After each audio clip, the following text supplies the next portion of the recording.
Миллион тонна будай жейбиз. Тилекке каршы акыркы 16 жылдан бери биздин тармак токтоп калганда, баягы бажы биримдигине киргенден кийин биздин дарбаза ачылды, баягы чек аралар ачылып, көбүнчө бизге биздин рынокко көмүскөй баягы салыктардын төлөнбөй ошондо ун кире баштады. Аткезчиликке коюлат. Аткезчилик эл жолу өзүндө менен контрабанда деп коет эмеспи? аткезчилик жолу менен кире баштады. Ошол анын жыйынтыгында комбинаттардын баары токтоп, өзүнүн атандыштыкка тура албай, себеби алардын баасы 2-3 сомго арзан болот да, салык төлөгөндөн кийин. Ошон үчүн көп комбинаттарыбыз жабылып калган.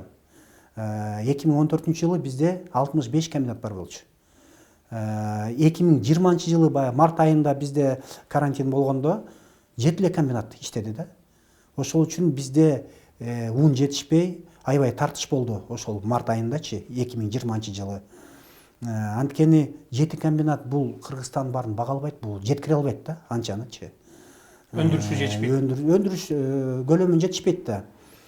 Бүгүнкү күндө болсо бизде 27 комбинат иштеп атат. Мына биз август айынан баштап 2021-жылы 4 айда 20 комбинатты кайра иштеттик да.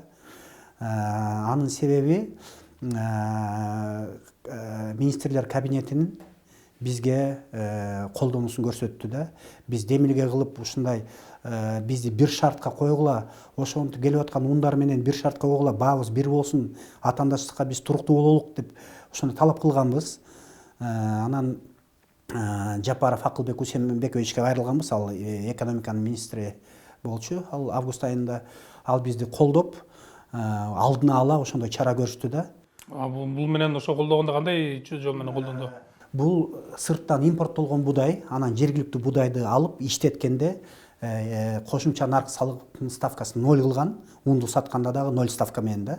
Ошондо биздин баабыз сырттан келген унга битке түздөлүп, анан биз туруктушка Аткезчилик менен келген ун менен баасы бирдей болуп калды. Бирдей болуп, анан атандаша калдык да биз.